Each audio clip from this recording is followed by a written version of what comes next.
तो रिसेंटली नितिन गडकरी जी ने एक इंटरव्यू में बताया कि उन्होंने एक प्रपोजल सेंड करा है to the finance ministry about hybrid cars taxes. तो टैक्सेस वो रिड्यूस करना चाहते हैं 43% से लेके 12%, यानी कि करंट हाइब्रिड कार्स जो हैं उनमें जो प्राइस कट होगा इस प्रपोजल के बाद वो है ये। कैमरी हाइब्रिड का प्राइस 11 लाख रिड्यूस हो जाएगा, इनोवा हाई क्रॉस का 7.5 लाख, ग्रैंड विटारा हाइब्रिड का 5 लाख रुपए अप्रॉक्सीमेटली, और लेक्सिस RX हाइब्रिड का 31 लाख रुपए। और इवन कुछ प्रीमियम लग्जरी हाइब्रिड कार्स का जो प्राइस है वो अराउंड 50 से 60 लाख रिड्यूस करा जाएगा। तो इस वीडियो में हम काफी कुछ कवर करने वाले हैं, जैसे कि हाइब्रिड कार्स के ऊपर जो टैक्स है वो रिड्यूस क्यों होना चाहिए, करंट टैक्सेस क्या है हाइब्रिड कार्स पे, हाइब्रिड कार्स का मार्केट शेयर क्या है वर्सेस EV कार्स का मार्केट शेयर क्या है, और यहाँ पे हम प्राइस कंपैरिजन करने वाले हैं करंट हाइब्रिड कार्स का कंपेयर टू जो न्यू पॉलिसी इंट्रोड्यूस करी जाएगी उसके बाद प्राइस आपको क्या मिलेगा, और ये पॉलिसी कब आएगी, कब इंट्रोडक्शन होगी इस पॉलिसी की, और कब ये इंप्लीमेंट होगी उसके बारे में बात करेंगे, और ओवरऑल इस पॉलिसी का इफेक्ट क्या रहेगा, और साथ में हाइब्रिड कार्स का फ्यूचर क्या है इंडिया में, उस सब के बारे में हम बात करने वाले हैं। So hello and welcome back to team guidelight guys. Channel को सब्सक्राइब कर लो, बेल आइकन को प्रेस कर दो। तो यहाँ पे आप मार्केट शेयर का देखोगे डिफरेंस तो ज़्यादा डिफरेंस नहीं है, 2.6% EV का हो गया, 2.5% हाइब्रिड का हो गया, यानी हाइब्रिड का मार्केट शेयर अच्छा है। और हाइब्रिड गाड़ियाँ मास मार्केट में अवेलेबल भी नहीं है, यानी कि जो हमारा 8-10 लाख से 15 लाख का प्राइस ब्रैकेट हो गया, जिसमें मैक्सिमम लोग गाड़ियाँ परचेज करते हैं, उनका मैक्सिमम बजट इतना ही रहता है मैक्सिमम लोगों का। तो मास मार्केट में हाइब्रिड कार्स अवेलेबल ही नहीं है, 20 लाख से स्टार्ट होती है। स्टिल हाइब्रिड गाड़ी का जो मार्केट शेयर है वो बेटर है as compare to EV cars. तो अब बात करते हैं हमारे मेन क्वेश्चन के बारे में कि हाइब्रिड कार्स पे जो टैक्सेस है वो रिड्यूस क्यों होने चाहिए। तो मैं आपको बताता हूँ, हर साल यहाँ पे 16 लाख करोड़ का जो फ्यूल है वो इंपोर्ट करा जाता है बाहर से, और वो यूज़ होता है यहाँ पे। और नितिन गडकरी जी कहते हैं कि इतना ज़्यादा अमाउंट का जो फ्यूल है वो यहाँ पे जो यूज़ हो रहा है वो अदरवाइज़ किसी और हम चीज़ में, किसी और डिपार्टमेंट में यूज़ कर सकते हैं, जैसे कि फार्मर्स की ग्रोथ में, एम्प्लॉयमेंट जनरेशन में, इंफ्रास्ट्रक्चर में। तो इतने सारे जो पैसे हैं वो अदरवाइज़ वेस्ट जा रहे हैं जो कि हम यहाँ पे यूज़ कर सकते हैं, और वो जो पैसा है सारा का सारा बाहर जाता है। तो बेसिकली दोस्तों, अगर आप यहाँ पे ग्रैंड विटारा को ही देखते हो, हाइब्रिड में नॉन हाइब्रिड में दोनों में अवेलेबल है। अगर आप नॉन हाइब्रिड लेते हो तो एक टैंक में वो 600 से 700 किलोमीटर चलती है। ग्रैंड विटारा हाइब्रिड एक टैंक में यहाँ पे 1200 किलोमीटर चलती है। तो आप समझ लो ऑलमोस्ट यहाँ पे 50% का फ़र्क है। तो आप सोचो कि यहाँ पे जो फ्यूल है वो कितना ज़्यादा बच जाएगा अगर जितनी भी पेट्रोल डीजल गाड़ियाँ भी सेल हो रही हैं उनकी सेल रिड्यूस करके हाइब्रिड गाड़ियों की सेल इंक्रीज़ कर दी जाए, तो फ्यूल कंजम्पशन ऑटोमेटिकली रिड्यूस हो जाएगी। सो इस वजह से यहाँ पे हाइब्रिड कार, क्योंकि EV का जो प्रॉपर स्ट्रक्चर है वो अभी रेडी नहीं है, धीरे धीरे रेडी हो रहा है। अगले 5 साल, 6 साल, 10 साल लग जाएंगे उसे फुली रेडी होने में।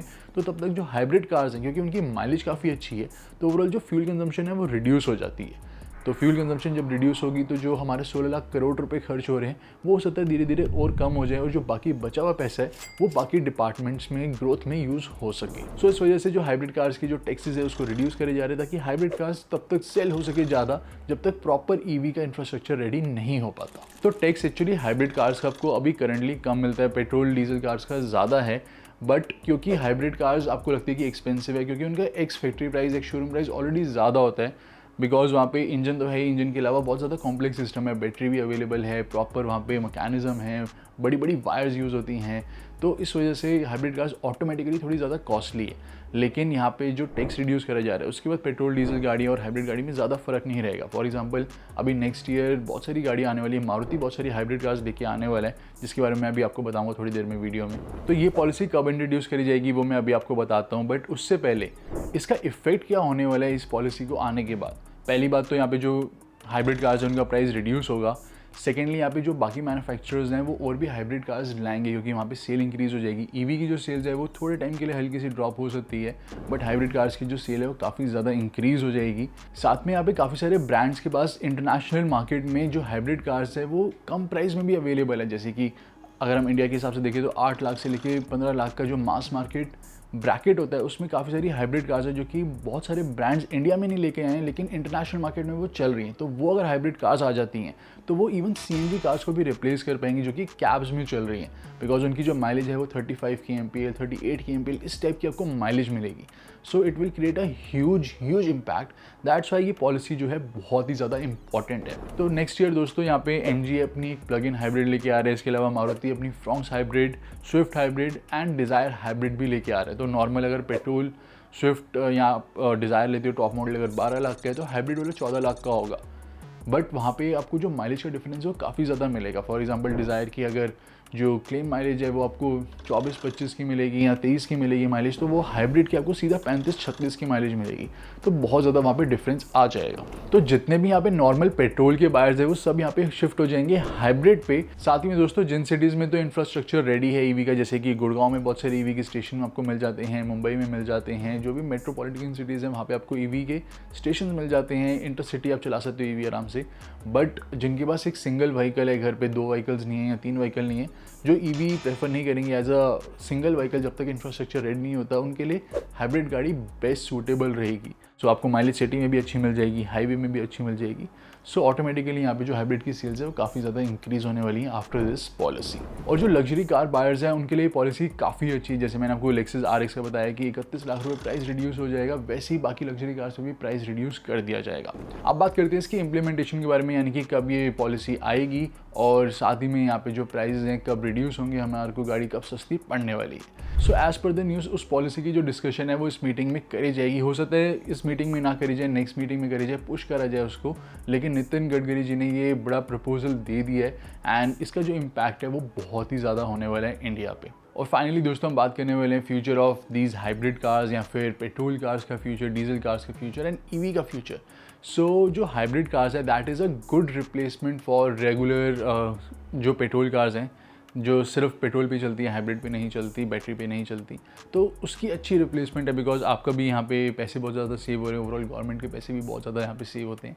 So next 5 years, 6 years, 7 years और इवन 10 ईयर्स हाइब्रिड गाड़ियाँ इंडिया में काफ़ी अच्छी तरीके से चलने वाली है और बहुत सारी और भी हाइब्रिड गाड़ियाँ आने वाली हैं। But where the future held is EV. तो आप 15 साल के बाद देखोगे या 18 साल के बाद देखोगे तो आपको सारे यहाँ पे इंडिया में ईवीज़ ही दिखने वाली हैं। ईवीज़ या फिर फ्यूल सेल जिसे हम बोलते हैं, हाइड्रोजन फ्यूल सेल, जो कि बहुत ही क्विकली चार्ज होती है। जैसे कि अगर 0 से 100% चार्ज होनी है तो अराउंड 15-20 मिनट में गाड़ी फुल चार्ज हो जाती है। तो इस टाइप की टेक्नोलॉजी जो है वो ऑलरेडी बहुत सारे मैन्युफैक्चर, जैसे कि टाटा ने अभी भारत मोबिलिटी में अपनी बसेस में दिखाई थी, तो वो सारी जो टेक्नोलॉजी है ऑलरेडी अवेलेबल है। सो करंटली अगर आप सोच रहे हो गाड़ी परचेज करने का तो you can look for the hybrid car. आप कुछ टाइम वेट कर सकते हो, जब प्राइसेस इसके रिड्यूस हो जाएंगे तब आप हाइब्रिड कार देख सकते हो। और अगर आपके घर में ऑलरेडी एक कार है, आप एडिशनल कार लेने का प्लान कर रहे हो जो कि अपनी सिर्फ लोकल यूज़ करनी है, then you can consider EV. So currently EV जो स्टेशन है वो इतने सारे अवेलेबल नहीं है। Most of the EV car जो है वो चार्ज होने में बहुत ही लंबा टाइम लगाती हैं। So there are lot of these छोटी छोटी चीज़ें जो कि परेशानी दे देती हैं। अगर आपके पास सिंगल गाड़ी है, तो अगर आपके पास मल्टीपल कार्स है तो आपके पास डेफिनेटली अलग अलग ऑप्शन हैं, जो मर्जी कार आप ले जा सकते हैं। So currently it is better कि ये जो हाइब्रिड गाड़ी आ रही है उसकी अडॉप्शन काफ़ी ज़्यादा क्विक हो जाएगी। इस वजह से नितिन गडकरी जी चाहते हैं कि हाइब्रिड कार्स पर टैक्स रिड्यूस करा जाए, गाड़ियाँ हाइब्रिड गाड़ियाँ और भी आ रही हैं और फटाफट इनकी अडॉप्शन हो जाए, इनकी सेल इंक्रीज़ हो जाए। सो इस वजह से जो कस्टमर हैं वो ईवी परचेज़ करने की जगह पेट्रोल गाड़ी परचेज़ कर लेते हैं, वो हाइब्रिड गाड़ी परचेज़ नहीं करते। तो पेट्रोल में खर्चा तो बहुत ही ज़्यादा हो जाता है, ईवी में खर्चा बिल्कुल कम होता है, हाइब्रिड में इन बिटवीन होता है। तो नितिन गडकरी जी ये चाहते हैं कि वो इन बिटवीन वाला ही रहे, तो हाइब्रिड गाड़ी की जल्दी अडॉप्शन हो जाएगी। और जो नई हाइब्रिड गाड़ियाँ आने वाली हैं, Fronx hybrid, Swift hybrid, desire hybrid, जो 8 से 15 लाख के बीच में होगी, तो उसकी अडॉप्शन क्विक हो जाएगी, फ्यूल कंजम्पशन रिड्यूस हो जाएगी। जब तक ईवी का पूरा स्ट्रक्चर रेडी नहीं होता तब तक hybrid cars will create a huge impact in India. ये थी हमारी कंप्लीट आज की डिस्कशन। आपकी क्या थॉट्स है आप बता सकते हो दोस्तों कमेंट सेक्शन में, मैं आपको फटाफट से रिप्लाई दे दूँगा अगर आपके कोई भी क्वेश्चन है। इस टाइप की वीडियोज़ में काफ़ी सारी और भी पोस्ट करने वाला हूँ जिसमें मैं आपको एग्जैक्ट इन डेप्थ नॉलेज दूंगा हर एक चीज़ के बारे में।